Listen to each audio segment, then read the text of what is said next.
Jasmine Jasovizzi is here. Don't forget to tap into the Darce podcast. The Darce choke is a submission executed from the front headlock position. It involves encircling the opponent's neck with the crook of one's arm, while the other arm wraps around the opponent's arm, applying pressure, leading to a tap or unconsciousness. Tap into the Darce podcast. Ladies and gentlemen, we are live for another episode of the Darce podcast. It's UFC Fight Night. Borralho versus Cannonier. Slick's throwing hands. Mr. Plus is throwing hands. He's getting wobbled up, much like some Contender Series guys you're probably just coming off watching. We can react to that right here. But we got some fights to talk about coming off UFC 305 and into another fight night card. They just keep rolling. We got Contender Series now. We got PFL. Guys, this is the Darce podcast. And if you're not locked into this channel, you're asleep at the wheel. Hit subscribe, hit the like, and let's get into these things, guys. I mean, Slick, Israel Adesanya versus Dricus du Plessis. Dricus continues to make 0 sense. I keep saying he fights like a caveman. The Neanderthal wins again. He gets battered around until he finds the finish, right? I mean, we liked Izzy as a podcast here. What surprised you most about that fight? I mean, what are your thoughts on the main event last week? It was honestly nothing surprising me in that fight. Like, honestly, I thought it was going to be one of these types of fights. I thought it was going to be either Drick is going to get his types away. There was moments where Izzy was keeping the distance and picking his shots up. And it was just one of those types of fights that whoever came out on top, man. And all it took was a slip from Izzy. Dricus took the back and got the rear naked choke. So at the end of the day, man, as a champion, Izzy just got to bounce back. They were saying maybe Izzy versus Yuri Prochazka. There's some rumors Yuri might be coming down to 185. So, hey, I'll be down to watch that. Bro, I hope Izzy doesn't go up to 205. He tried to do that with Jan, obviously a wrestler, but I don't think Izzy belongs at 205. If Yuri made 185, I'd be flabbergasted, but that's a hell of a fight. Mr. Plus, speaking of a hell of a fight, how about Dan the Hangman Hooker, baby? What a scrap that was. That was awesome. Man, what was your favorite fight on 305? Excellent dog pick there, Brasco. I had him as well. Plus 310. That was a beautiful cash. One of my only cashes. My favorite fight of the night was the first fight of the night. Jesus Aguilar snapping that guillotine on, just like we said he would. That was awesome for me. And, the worst part of the night was the Josh Kulabau straight up robbery. That was as clear as it gets, 29-28, our guy. And that just burned. That hurt. That crushed some parlays, and it was pretty painful. Yeah, it's just shit, man. Well, first of all, I got to give you credit for the Aguilar and Slick credit for the Aguilar shot. I had Stuart Nickel. You guys told me watch out for that Aguilar guillotine. He put him to bed with it. Slick, I'll let you take the reaction on Kulabau, though. I mean, we all liked him. We all wagered him fairly heavily, and the judges just took our money. I always tell people, man, I only got one thing to say. We bet against our opponents, the judges, and the refs at the end of the day when we bet on MMA. So don't got much to say about that. Shit. Dude, I hit him live. I hit him live. He was winning. He won that fight. I don't like the word robbery. I think it's bullshit, but that was a fucking robbery. And he even said it, too. We'll move on to the fights this week. But he said, this is going to be competitive until he realizes I'm not going anywhere. And he got out of that rear naked choke attempt. And that was when it started to turn in Kulabau's favor. And the judges said, go screw yourselves anyway. We'll take your money. So be it. We'll pick our spots, and we'll hope to do our best. We move on to UFC Fight Night. Jared Cannonier versus Caio Borralho. Interesting fight for the middleweight division in the main event here. But we got to kick it off with the Brasco breakdown. That's right, guys. I'm taking lead off after Dan Hooker cash. And you know who I'm going with? I'm going with Robert Frey Valentin. This guy is coming off the Ultimate Fighter, and he's looking like an absolute savage. I'm hearing Yuri Prochazka comparisons. The guy just lets it out with the Viking screams. And I just love the savagery that he brings into the octagon. He has that killer instinct, that finishing instinct. He's taking on Ryan Loder, a very good wrestler, right? Guy stays in your face. He's got good takedowns. He's got improved striking, too, training with Valentina Shevchenko in their camp for the Ultimate Fighter. And I like Ryan Loder. I just think Valentin is the way more dangerous fighter. In his first bout on the Ultimate Fighter, dropped the dude in 20 seconds with an elbow clean to the temple, fell like a ton of bricks. In his next fight, good competitive bout against actually his best buddy in the house, Paddy McCrory. He put him in some kind of inverted armbar. I don't think I've ever seen an armbar quite like it. In a quick exchange, They stopped the fight, I think, before he could tap because that thing was about to snap clean off. Valentin is a savage, and I think he's going to continue proving that. I like Loder's wrestling. I don't think wrestling beats a savage like Valentin. So give me the savagery of Valentin. Did I say he's a savage? Did I say that yet? I like Robert Valentin. Listen, guys, he's minus 185, so I'm not going to tell you bet the farm on that chalky money line. But look ahead props inside the distance for Valentin to finish the fight, looking like plus 165. Props aren't up yet, but that's something I'd definitely be interested in. All right, that's my spiel on Robert Valentin. Slick, have you seen this guy's work, and what do you think of him? Yeah, man, I honestly think that this guy is just dang, my bad. Hold on, y'all. Did they just shut the lights out on Valentin? There's a blackout in Philly. There's a blackout in Philly. Yeah, let's make sure Slick is all good. He's going to go attend to the home. Mr. Plus, thoughts on Valentin versus Loder? You know, Slick's back. I kind of want to let him tell us more because I'm not sold on this fight one direction or another. And I've seen Loder's wrestling, and that looks good. I guess I haven't done enough homework on Valentin yet. So I'm going to let Slick take the wheel here before I even say anything about the fight. Slick, you got power in the crib? Yeah, I guess it was just something outside or something, but no worries. I honestly don't really have too much to say about Valentin. Like you just said, I was basically everything you said I was going to say. I just think he's the more dangerous striker. And when it comes down to these exchanges, I just think he has the cardio in the sense that he can out-scramble, out-wrestle Ryan Loder into a position that favors him the most to get these dangerous types of subs that he has. And on the feet, man, he's just one orthodox type of striker. Like, you don't know if he's going to come in with an elbow. You don't know if he's going to come in with a cross. And that's one thing I like about him, man. His unorthodox, like you said, perfect comparison. Reminds me of Yuri. He'll probably be outside in the woods, hitting a tree somewhere, hitting it with his head. This guy is a savage, man. I do not want to bet against him. And honestly, this is a great time to bet him early because people are going to watch them two fights in the Contender Series, and more money is going to be coming on him. So I think he'll probably end up like minus 215. Some people are going to give Loder some respect for his wrestling, but Valentin, I just can't bet against him. I think that's good advice. Bet the favorites early, bet the dogs late. Mr. Plus said he got plus 310 on Hooker. I got plus 275. So you wait. Sometimes you get better value on the dogs. You jump early at the favorites. So, Mr. Plus, what do you think now that Slick has...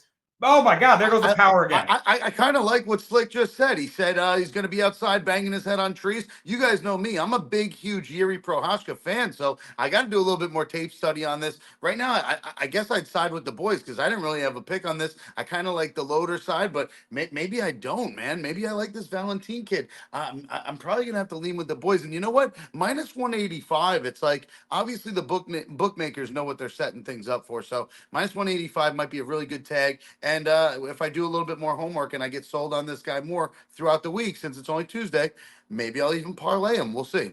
Join us. Hell yeah, let's go. Yeah, if you like Yuri, this is like Yuri Jr. I could totally see him out and like totally. What's going on? It's Slick's crib. We're totally just out in the woods. Like 2 seconds. I'm gonna check my breaker real quick. Do your thing. Yeah, got to be the breaker 19. But Slick, good around the house. We know that. Handyman for sure. So he'll be back in no time. And that Mr. means Plus, we must go parlay to the bus, Mr. bet it all in Plus trust. parlay Jabs and hooks, it's all about the rush. Put it down on the underdog, and I'll see you in that fighters to shit. talk about this week. Who's riding to the cash counter with you? Okay, I'm going to get right into this week's Mr. Plus parlay bus. However, we did crash last week on the Steve Urseg leg, and you guys already know I'm up front. When we win, we win. When we win, we win. When we lose, we lose. It is what it is. But if you guys want to roll this bus into the cash counter this week, I think I got 3 fighters that are getting the job done, and I'm going to start with what I feel like is the easiest leg, and that's going to be Zach Reese taking on Jose Medina, just stepping up to fill the spot. I feel like that's what it seems like. And Zach Reese is just going to be better everywhere. He was coming off that loss with Cody Brundage, and then he came right back for us and got another win in his next fight. Brasco will tell us who that was against. But I'm liking this side, and Zach Reese is the first leg. I think this is an easy leg of the parlay bus as it is minus 400. Little chalky, but let's turn that minus into some plus. We do that with 2 more legs, boys and girls, and we're setting up the second leg. and I like this guy, man, Edmund Shabazian, and he's coming back. I mean, he doesn't fight very often. 4 months ago, okay, but before that, he was laid off for a little bit. He had a little skid where he fought top 7, top 8 guys, Jack Hermanson, Imavov, and he took some L's, and that's okay when you're fighting the best of the best. I think this is a spot where he can definitely get the win. GM3, I'm a big fan in Gerald Mearshart. I really am. He's got slick submissions. The dude is nasty on the ground. I just think this younger guy in Shabazian is going to be too powerful, stronger guy in the octagon. And could he slip up and get sub? Sure. Our guy Cal said that's plus 500. So maybe you want to sprinkle the plus 500 sub for GM3. But I do think that Shabazian is a parlay piece as long as he plays his game the right way this week. Last leg of the bus, we're going right to the main event, baby. I got to go with the fighting nerd. Again, a little bit chalky fighting Jared Cannonier, the gatekeeper. But this is Kai Borralho's time to get into the top 5, really, right? Move right up, top 6, top 5 right there, and show that maybe in a couple this fight, one more, maybe he's getting a title shot. So Kai Borralho is my last leg. This dude is great everywhere. After what he did to one of our favorites, Paul Craig, with the left cross, bro, put him to sleep. I just think he's going to be better in every position in this fight. And Jaron Cannonier's lazy, I don't want to call it lazy, slow reading style. I don't think he's gonna, what's he, 40 something now? I gotta go with the young stud. Give me Kai Borralho to finish off the Mr. Plus parlay bus. I'll see you guys when that shit cashes. Bang! I'll see you. That's my favorite. I'll see you guys when that shit cashes. That's a great tagline. You get plus 126. You put those 3 guys together. Zachary Reese, Edmund Shabazian, and Kyle Borralho. Let's start with Zachary Reese, the biggest favorite in the parlay bus, Slick. Last fight, Mr. Plus alluded to that. I was going to tell you what happened. He starched Julian Marquez with an uppercut, and all of 20 seconds, the fight was over. Hey, opposite result in the fight before, like you mentioned, Mr. Plus, Cody Brundage, while he was in on a triangle choke, slammed him on the ground. He hit his head, fight's over. 2 crazy quick results in his fight. So now he comes into this one as a minus 550 favorite against Medina, who's certainly a less technical MMA artist than he is in terms of his skill set, but he's a brawler. I mean, he likes a nasty fight. He welcomes an ugly one. I bet you Reese wouldn't mind an ugly fight. He looks like a tough dude. Slick, how do you see this one playing out? You think Reese starches him like he did Marquez? Yeah, I honestly do. Like, this is a fight that I'm honestly gonna bet the under 0.5 rounds. I honestly think that Reese could finish him in the first minute or stuff because Jose Medina is just gonna give him plenty of opportunities to do so. Like, he doesn't really have the type of defense, and this is just a guy that's not really supposed to be in the UFC. I believe Zach Reese was supposed to fight somebody else, and he coming in on short notice. I'm not 100% about that, but I just like I think he got a contract in a loss, or I think something like that. I'm not 100% sure about that situation, but like I said, I just don't believe in his defense. I believe Zach Reese precise striking. What we've seen from him is that he got those long strikes, keep you on the outside, and he just hits you from. I mean, he comes in and hits you fast. So I think it's a good spot. And if the fight does get to the ground, I trust Reese to throw up subs, throw up something to at least attack Jose Medina and even get the fight back to the feet. So, yeah, I love Zach Reese. I like that for sure. I think he finishes the fight. I love that. The under half a round, you can even bet the prop, what I call the Nicolas Cage prop, gone in 60 seconds. Can Reese get it done within a minute again? Maybe. Yeah, you're right. He lost. His opponent lost on the Contender Series. And a lot of the time, Mr. Plus, when they bring back someone that lost on the Contender Series, it can be a setup for the opponent. So I like where you're at there. Next up is Edmund Shabazian for him. Shabazz Palace is what I like to call him. If anyone gets that reference, write it in the comments. You're my best friend. Shabazz Palace is minus 295, but I think the tag is justified. I agree with Mr. Plus. I think he knocks him out with like a head kick or something. Like you said, bro, he fought savages. I mean, all the top guys at middleweight, like he's 26 years old. He's been with the UFC since he was 20 on The Ultimate Fighter. Like, this guy's cutting his teeth in the promotion as a baby. He's 26 and he's fighting Derek Brunson, Jack Hermanson, Anthony Hernandez in his last one, who's now ranked. Like, yes, he struggled with grapplers, but Mearshart is old. He's 10 years younger than him. It's Slick. We know the stats when a fighter is 10 years younger. You think Shabazian can stay off the ground and stay safe and get the knockout? Yeah, the one thing I really like about Edmund, man, is just the difference of kicks that he brings into the table. And I think that's going to help him because one thing that Edmund was his troublesome a lot of the times that he would just go for that straight kill in the first 2 minutes and then end up gassing out, and then that's when other people would take over. But even in his last fight against Dobson, that he took his time. Even against Dauch and Lugambula, he took his time, waited for that certain moment to really attack, and that's where I really like to see the progression in his movement. I mean, his striking and just his time. So I think Mearshart is just one step out the door. He had a lackluster fight against Petrosky that he wasn't able to take advantage of the stand up, even though he was landing most of the stand up. And I just think this is Edmund's time to really get back on track. I understand like those losses, man. Jack Hermanson, we've seen guys like him beat guys like Chris Curtis, Joe Pfeiffer, types of big power punchers like Edmund, and just neutralize them. And even Anthony Hernandez, man, he's one of those guys that he'll eat one great ass punch to get that takedown, and once he gets that takedown, he's just relentless. I don't think Gerald Mearshart could take a punch, and he's been one hit quit a lot of times. So Edmund, like you said, I like the head kick call. Oh, I like it. I like it. Okay, so we're with you all the way, Mr. Plus. And now for the last leg, it's time for the main event of the evening. Caio Borralho, maybe the most well-rounded, could I even say, of the fighting nerds. A grappling first guy with rapidly improving striking. Mr. Plus talked about how he did our boy Paul Craig dirty. Oh my goodness, he bopped him. Plus, tell me how you think this fight ends or doesn't end. It's a 5-rounder. Do you think Caio puts Cannonier away? That's so hard to say. I mean, Cannonier is very hard to put away. Has he only been put away one time? Two losses by knockout, but he's never been submitted. Man, either way, I think Borralho pieces him up bad. I just think he's better everywhere. And not only is Borralho nasty on the feet, like you said, he's well-rounded, man. This guy's down to take it to the ground. He's got great BJJ, and he'll take your back. So I really like Borralho. I think I like it by decision or knockout, double chance. I don't know, man. I wouldn't lay that chalk. I'm just going money line and going to parlay him up. I like it. It's a tough call, too. I totally agree. Like, in my mind's eye, I could see him going long and showing the middleweight division, look, I can go a hard 5 with a title contender, right? And mix up my game, compete with him in the striking, take him down, keep him on the ground, I can see him mixing up his whole game and really showing off in this fight against the hardest opponent he's faced yet. Slick Cannonier hits like a truck, though, and he's tough as they come. He's like 41 years old, and he's still in great shape. Mr. Plus did say, though, he does look a step slower. I mean, he's still got it for sure, but just maybe Caio's more explosive and quicker to the target, quicker to the next position. I like Caio too. What do you think? Yeah, man, I really, really love Caio. I actually put him as an anchor as 2 of my parlays from the Contender Series today. I really love Caio in this spot. If you really look back at Cannonier's whole resume, the only people he really lost to are people that gives him that move. They doesn't stay still. Robert Whitaker, Israel Adesanya, Nasruddin Imavov.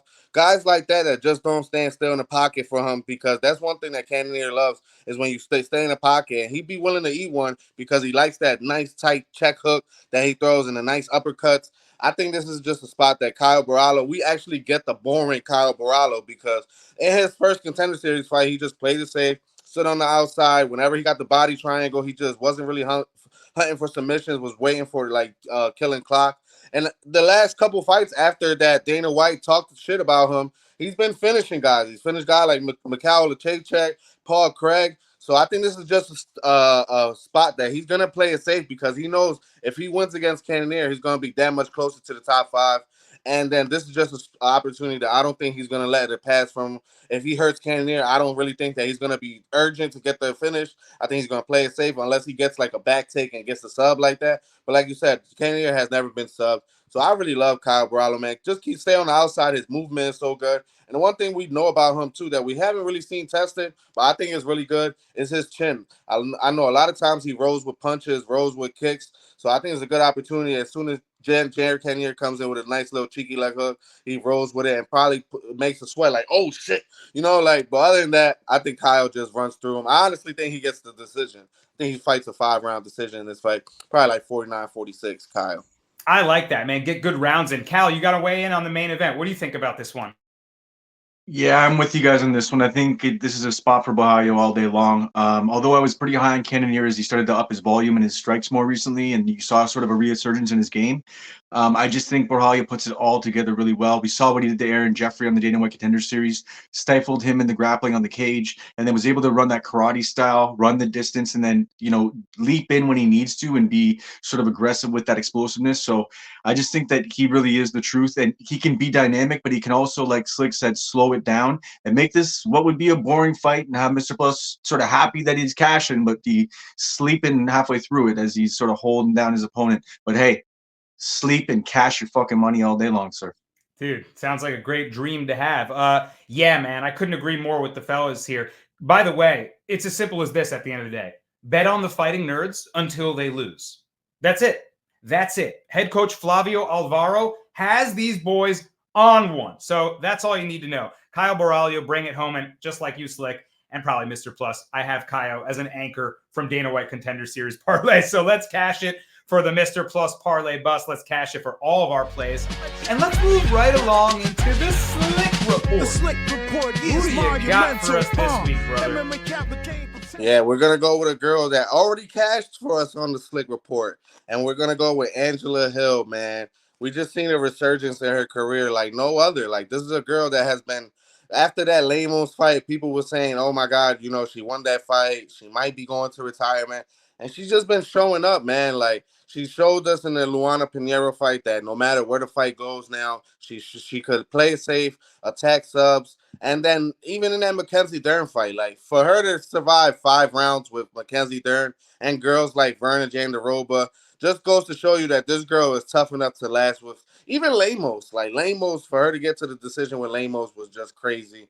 So the one thing I really dislike about Tabitha Ricci was in her last fight was when she wasn't able to get the takedowns, she was just trying to hunt them a lot more. And I just think Angela Hill, once she sees that one thing that we know about Angela Hill is that when she sees a girl wilt her, she starts putting the pressure up on her more and more and more again. And I just think that's gonna deter a girl like Tabitha Ricci. Like, she got away with a win in her last fight against Tisha Pennington, and I'm just not too high on her. Like, if she doesn't get the takedowns, her striking isn't that good. She really doesn't put power into her punches. And I just don't think that's gonna deter somebody like Angela Hill to keep coming forward, keep attacking, And the one thing I like about Angela Hill, she started throwing a little teep kick too with her little combinations, and I think that's definitely gonna deter Ricci from keep attacking those takedowns. And I honestly think if Ricci loses this fight, she's not gonna get cut, because at the end of the day, UFC needs a type of girl like her to at least sell some pay-per-views or prelims or some. Whatchamacallit. So I'm not too high on her. I like Angela Hill in this spot, money line. And I'm gonna take a small sprinkle. I gotta take a small sprinkle on her by sub after her last fight. I honestly think, like, Pinheiro was the all-out wrestler. She ended up gassing out. Angela Hill took advantage of it. So if Ricci shows any type of breathing hard, her striking not really getting there, her takedowns not getting there, I can see Angela Hill breaking another girl up on the up and up with Ricci. So give me Angela Hill for the Slick Report. Wow. A sub call would be wild. I mean, that's got to be plus 1,000. If she subs the BJJ black belt, the baby shark, Tabitha Ricci, by the way, I know you guys both have kids, so turn the volume down. Baby shark. I don't like the baby shark in this spot either, man. I like what Slick's putting down here. Angela Overkill Hill, Mr. Plus. She's 39 years old, and she's never looked better. She's 4-1 in her last 5 fights. What do you make of Angela Hill in this fight? Yeah, both these girls won their last 4 out of 5 fights, and I guess Tabitha Ricci's only loss was the split decision to Loopy. Man, this is a tough one. I definitely think it's going the distance, Slick. I don't think anybody's getting a sub in this one, but I don't know. I guess I like the resurgence of the Angela Hill career. I like what she's doing now. 39's never looked better, but if Richie's 10 years younger, I guess it really comes down to who's going to be stronger in there and who's going to have more control time. I don't see lots of damage from either of these girls. Maybe some points here and there and good leg kicks. They're going to leg kick each other for the first 3 minutes of the first round for sure. I don't know. I'm not a big fan of this fight, but it's hard to bet against Angela Hill. Yeah, man, she's got that dog in her. And like Slick said, she dealt with Mackenzie. I mean, she didn't deal with her. She got beat bad by Mackenzie Dern, but she lasted the whole way. And that's a good fight to look back on and say, okay, hopefully you learned your lessons playing against the grappler, BJJ practitioner. Mackenzie Dern never looked better in that. Her takedowns were like on one in that fight. Ricci's takedowns can be labored, and if she doesn't get her grappling going, she's sort of wonky on the feet, sort of just right, like the inflatable tube man strikes, just like they're just kind of everywhere, right? Like Hill will look better if it's a striking affair. So I think she can defend some takedowns, keep it standing, and win maybe a 29-28. Yeah, over 2.5 is going to be like minus 500. So if Slick calls the sub, remember that here. Hey man, last fight, mounted guillotine choke. Cal, do you like Angela Hill as well? Yeah, I'll try to limit my takes on your guys' fights today. But Angie Hill on my podcast is an auto bet when she's a dog, and the market's moving towards Ricci and Callum Walsh, and I'll take it. I could see this fight likely going to the scorecards. I don't see this ending inside the distance. I think it's going to be something where you have Angela Hill with like 90 strikes, Ricci trades strikes for like maybe 2 takedowns, and she has like 65 to 70 strikes, gets a couple takedowns, but Angie Hill wins moments on the feet. Angie Hill wins the volume, and Angie Hill wins in the scorecards. But it's going to be a little greasy, and that's why I'm okay with being on Angie Hill at plus money if we can get there. You guys keep fade us on this one. That way we can get better money on Angie Hill. Bet Ricci. Yeah, our guy Cal on the ones and twos has his own podcast, Don't Tap Podcast. Be sure to follow him over there as well. He likes Hill. If it's a greasy fight, Hill is the side. All right, man. Very interesting stuff. Well, now it's time for the dogs of the week. And we got not that many that I want to take a shot at, but Mr. Plus has an extra spicy one this weekend. Who are you going for? Listen, boys, the line is wrong. I have to attack the value. That's where I'm at. That's where my head's at. You can't tell me that somebody that's fought and been the gatekeeper for so long, Mr. Neil Magny, doesn't have a chance against Michael Morales, who, yeah, he's beating his opponents up, but he's never fought anybody this high up, this ranked, this good. I gotta lean the Neil Magny side. The weird clinch, slapping you in the ear, the sound goes off. Neil Magny knows what he's doing. I like his takedowns. I like what he can do in there against that up against the fence clinch is where he's going to be most effective and just control the fight. And listen, maybe Michael Morales, obviously a lot younger, is way stronger, and I'm crazy, and he can't do that. But I don't see it. Magny is really strong. He's always been this weirdly okay, kind of good gatekeeper. I gotta lean with his side. 16-0 is so padded before you got to the UFC for Michael Morales. It's time for the O to go. Give me Magny. I don't even know. He is plus 550 or something. Like, give me Magny. Plus 600 as I see it now. And look, man, the odds are insane. Whether you think Morales is going to win this fight or not, you can't bet him at minus 900. So I totally hear the case that Mr. Plus is making. Magny, and a super experienced guy with volume striking, with never-ending cardio, with an annoying clinch game, with an 80-inch reach. I mean, the guy's tough to deal with. And Mike Malott found that out the hard way in the last fight. He was doing his thing, and then he gassed out, and Magny took advantage. That's not championship. That's the experience. That's that long-time UFC experience, that ranked experience is what I meant to say. Whew. Do you think he can make this a tough fight for the minus 900 Michael Morales Slick, who went to decision with Max Griffin and Jake Matthews in his last fights? Albeit he looked good, but he's not putting guys away, right? I mean, Magny could be in this fight, no? I honestly just don't know what to think about this fight, because when you got these minus 1,000 favorites coming into the UFC, you legit the impossible stuff happens. Like last week, you got Tom Nolan by decision. You got freaking Jenkins waiting all the way to the third round to finish Herbert Burns, who his brother probably or his coaches were trying to throw in the towel in the second, but Jenkins would just not throw no leg kicks until the second round. I don't know. So I'm not thinking about touching anything on this fight. I'ma just been going with the trends and that we don't know what the fuck is gonna happen. I'ma go with Michael Morales by submission. I don't know what the odds are at. I don't know what this. He has 0 submissions in his career. I just don't know what's gonna happen in this fight. So I'm gonna go with Michael Morales by submission. Other than that, I'm not touching this fight at all. I love the dog shot that Mr. Plus taking because I just don't know what's gonna happen. I legit don't know. So. It makes perfect sense. There's Cal. Cal, chime in on this one. I know you're on Magny, Cal. It's not so much that I'm so on Magni, but I mean, I think right now Slick might be on some mushrooms. I think that might be the first thing we could talk about with whatever the hell the sub by Michael Morales. That's interesting.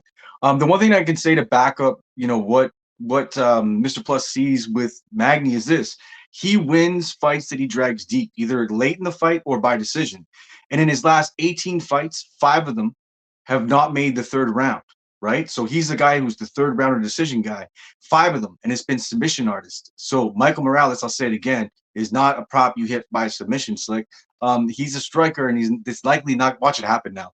But the reality is Magni with pure strikers is going to likely go deep. That's at least what the stats are saying. I'm not big on Magni so crazy, but I think there's value on the +3.5. I think there's value on the wide line now. I think there's value on the over. I think you're on the barking up the right tree. It's a value dog. How do you not, you're winning when you hit those regularly. He said Slick must be on some mushrooms. Well, he has one win by submission, and it's a triangle choke on Barbarians 4 against Gregorius Cisneros, who was 0-0 at the time. So, you got to love it. Hey, man, it's live. Mr. Plus, though, and Cal making a good case for a +600 Magni, which the line is too wide. I mean, no one can disagree with that. Slick says, nothing makes sense. I'm going to bet the thing that makes the least sense. Morales sub. Here you go. There you have it. +600. We're giving you crazy plus odds on this fight. Hopefully you cash one. If I got to make a prediction, I'm going to go Morales decision. And I'm not mad at Cal saying Magni +3.5. That could be like +300 or something like that. If he wins a round, you're in there. All right. Very interesting dog of the week from Mr. Plus Slick. You're going to go with Angela Hill. No, double down on. She's -105 now, but we hope she can get plus money.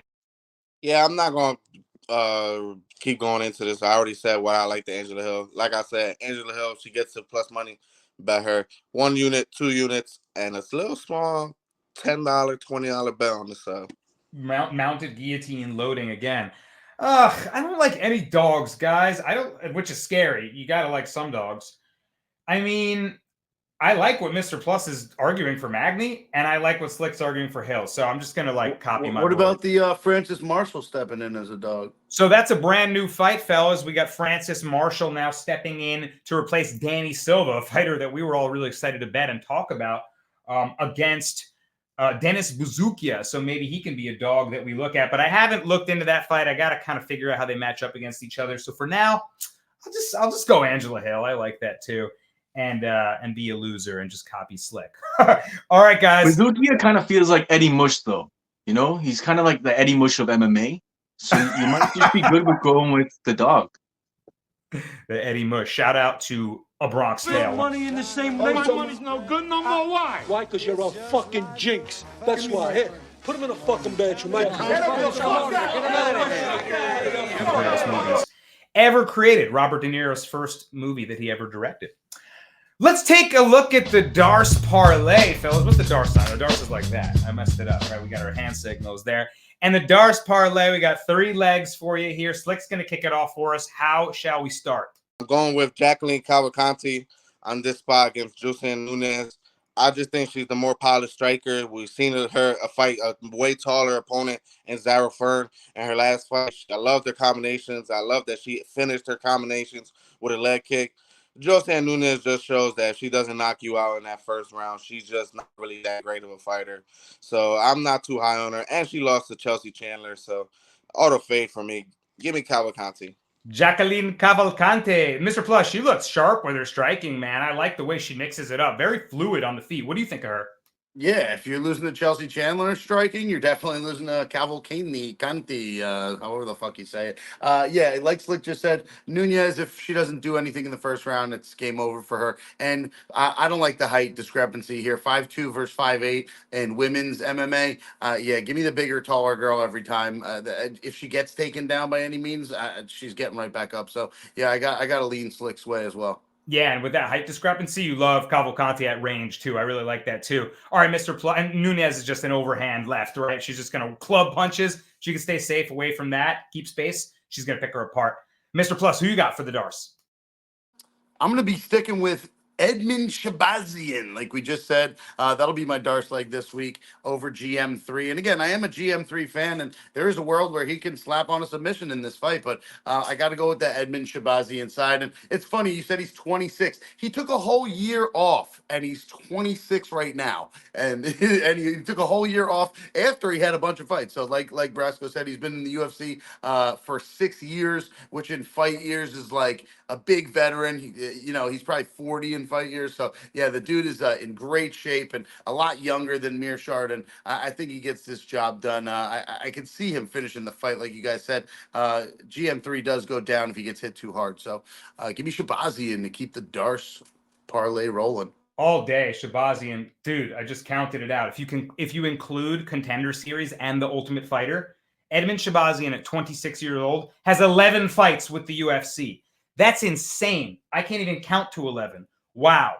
Let's round it out, guys, with the main event. I'm going Kyle Borralho. We're unanimous on that. And good strategy to use the main event favorite as your anchor of a parlay. That way, if you get the first two legs, depending on how your night's going, maybe you're even, maybe you're down a little, and you say, you know what, I want to just make sure to take some profits off the table and have a clean end of my night. You can hedge the dog with Cannonier. So we all like Kyle Borralho to bring it home, though. We gave you the reasons why. Do not bet against the Fighting Nerds until they lose, until further notice. And Kyle Borralho is maybe one of the most dynamic students in their gym. So all day, Kyle to round home the Darce. We put together Jacqueline Cavalcante, Edmund Shabazian, and Kyle Borralho. You get plus 191 odds on that one. So not too shabby on the Dizzy Darce. We got to run it back. We were on a 3 Darce streak, and it got snapped. We're starting one up right away. All right, guys. That was my bad too. I got greedy. I took Izzy. We could have went with easier legs than Izzy, but it was what it was, man. And Izzy was winning the fight, granted, before he lost. And man, he was looking good. Do not apologize for that, Mr. Plus. That was a good bet. He was winning the fight. You can't say that Duplessis is like just a guy he's a dog on a bone when he has a chance, and that's it, man. That was a good bet. Nothing like 5 Darces in a row, though, Cal. Nothing like 5 Darce parlays in a row. Hey, man. I get it. A winner's a winner, a loser's a loser. Plain and simple. I get it. Exactly. We all liked it. By the way, actually, and I agree with you, I thought Izzy was winning the fight. Can you believe that 2 judges had Dricus up 22 rounds to 1? 2 of the 3 judges had Dricus up, and Izzy was winning the 4th until he wasn't. But if he did, say he got back up and continued decently and whatever, Izzy won the round, we'd be 2-2 going into 5th. Or 3-1 on Ben Cartledge's scorecard, who's the only competent judge perhaps left in the UFC. I mean, wow. But then I like the 5th round even more for Izzy because, the only one that looked like he was gassing out was DDP. Who's taken massive breaths since round 1 and still I don't understand him. And Slick, like you mentioned in the Strickland fight, when we were talking about this fight last week, DDP got outstruck severely by Strickland. So you think he would have lost that 5th to Izzy? I mean, who knows? Izzy at the end of the fight looked like the way he came into the fight. Like, I don't know what DDP does to people or whatever, but Izzy looked like he ain't take no damage to the face. So other than maybe like a busted lip or something, but I don't know. Just those weird shots against the side of the cage, I think, hurt him, and then he jumped the back. Honestly, I'm starting to think there's something just wrong with the way his jaw and he breathes. Have you seen him chug beer? I saw that. It's pretty impressive. So it's like maybe there's just something fucked up with DDP. The way he breathes, he looks like he's gassed, but he's not gassed. Dude, he's a Neanderthal. Just doesn't make sense. Have you ever worked with that guy on a team of general laborers, and the one guy who's smoking and dying and looks like he's out of shape, but he just makes it through to the end? He's the best worker on the team, and he just looks like a bag of shit. That's DDP. That's amazing. All right, guys, it's time to talk about the fights that we haven't talked about yet. We don't have too many because we covered most of them in the honorable mentions. And the first one is the first fight of the night. It's Kong Wang taking on Victoria Leonardo. Kong Wang is a minus 1050 favorite in a women's MMA fight for someone that you may not have heard of. She has a win over Valentina Shevchenko in a kickboxing bout. Go watch some highlights of that. It's a super competitive fight. Long time ago, it was like 2015, but you got my respect forever. Now she takes on Victoria Leonardo, 5-0 in MMA, making her debut. I mean, Mr. Plus, Leonardo, like, this has got to be a setup if you ever seen one. Yeah. This is a Kong Wang victory all day, but it's minus 1050 now. So how do you even bet it? I like what Brasco said. She's getting that knockout kickboxer at heart. Yeah, man, Shevchenko, if you can beat her or even go the distance with her is very, very impressive. So yeah, Kong Wang, man, I'm excited to see her. She's supposed to be special. Leonardo, that's just like a doormat for her. And Leonardo's 1-3 in the UFC. Her one win over Mandy Bohm, a fighter that is no longer with the promotion that I do not rate highly. Her 3 losses, brutally finished. Slick, do you think another brutal finish is coming? Wong by first round KO. Not really much to say. In and out. I agree. Head kick, another head kick. Kong Wang, King Kong Wang. Is that not her nickname? That's a miss if it's not. Another fight we have to talk about is Slava Borshev taking on James Yantop.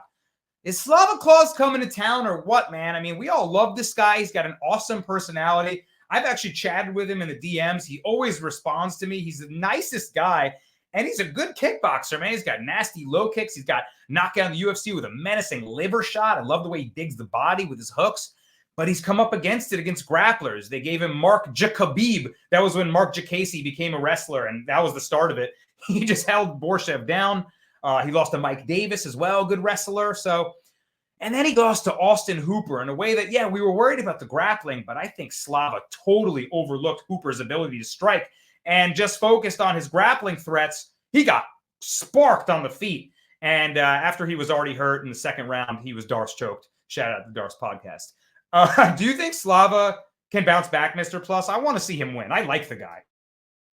Yeah, I mean, I like him too, but no, I don't think he's bouncing back here. I know Cal loves him too, and he's interviewed him, and we love him. I'm a Slava Claus fan. I like the dance at the end that he does.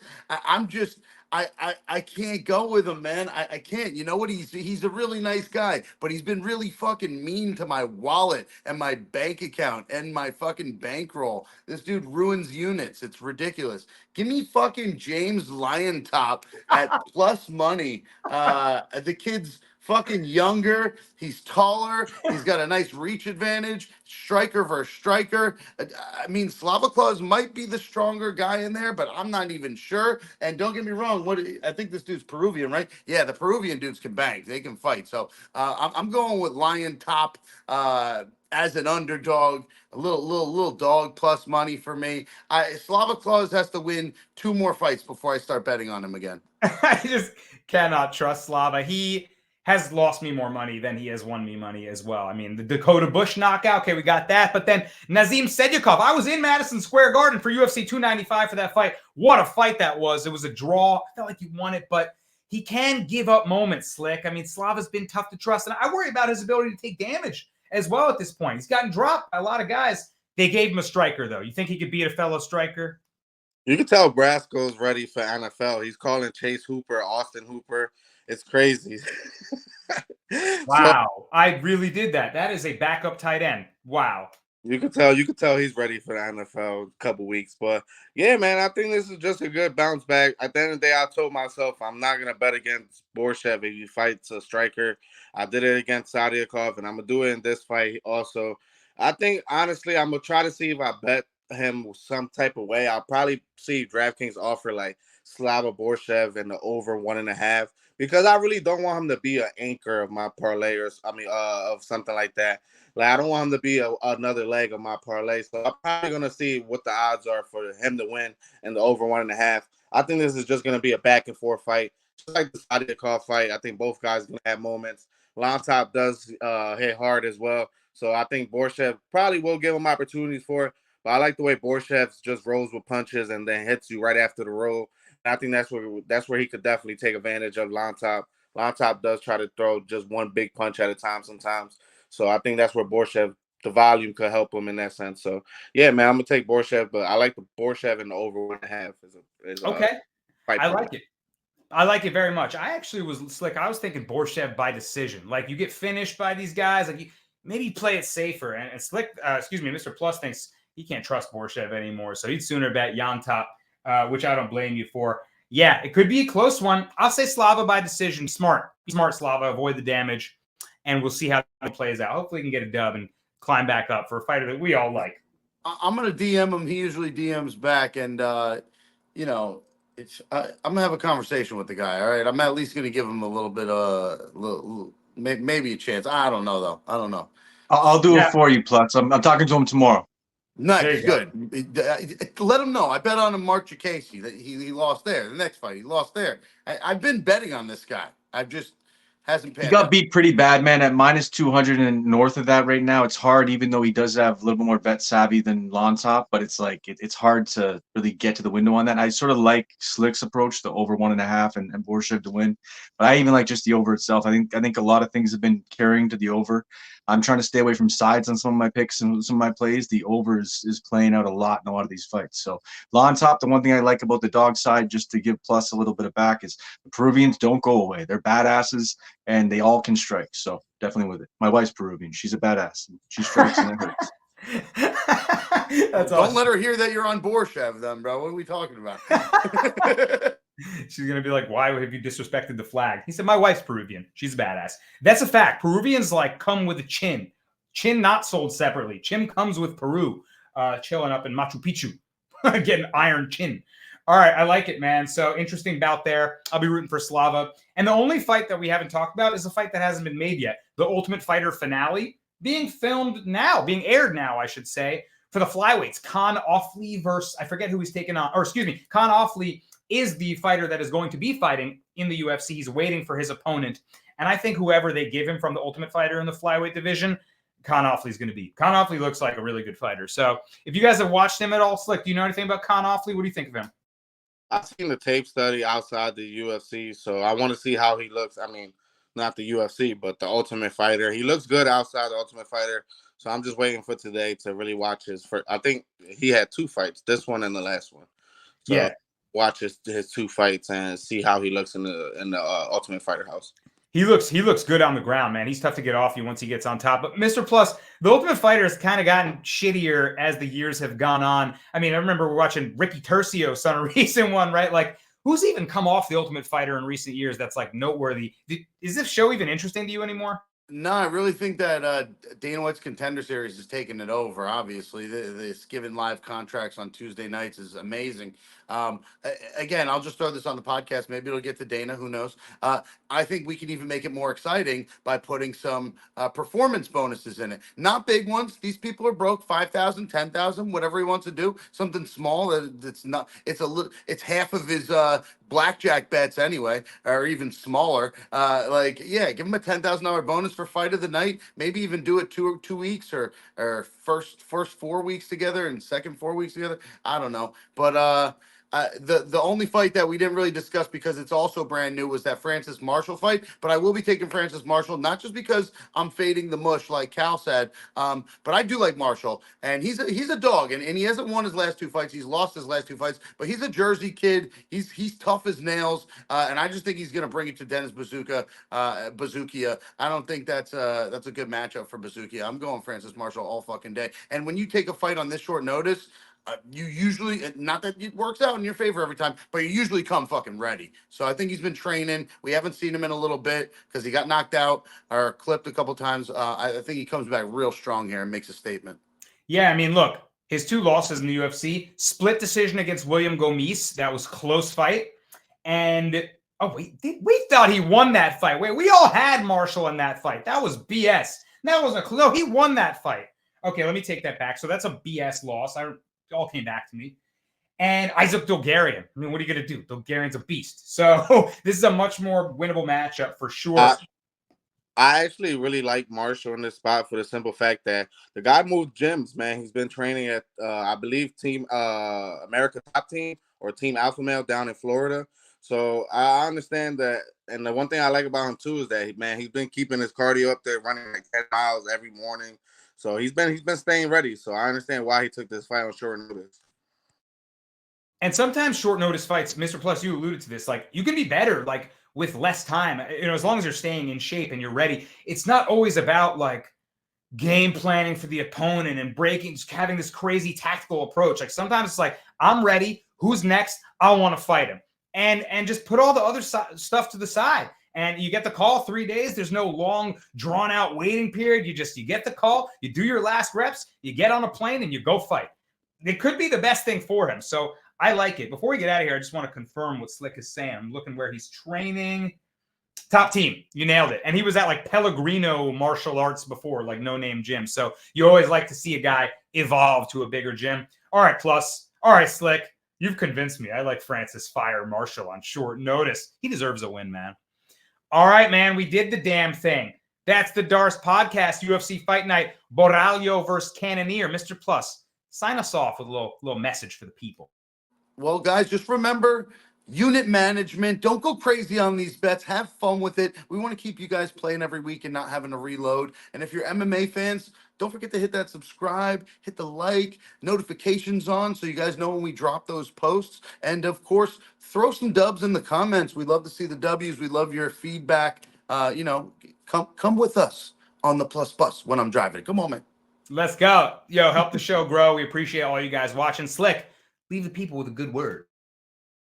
Yeah, man. Like Mr. Plus said, like and subscribe, man. We appreciate everybody. Like Mr. Plus said earlier in the year, the hardest 1,000 subscribers is your first 1,000 subscribers. So let's just go up from here, man. Thank you to everyone for watching. Thanks for liking and subscribing. And hopefully we can cash some tickets for you. On behalf of Mr. Plus Money, Slick Montana, and Cal on the ones and twos, I'm Danny Brasco. This is the Darce Podcast. See you next week. Jasmine Jasnovici is here. Don't forget to tap into the Darce Podcast. The Darce choke is a submission executed from the front headlock position. It involves encircling the opponent's neck with the crook of one's arm, while the other arm wraps around the opponent's arm, applying pressure.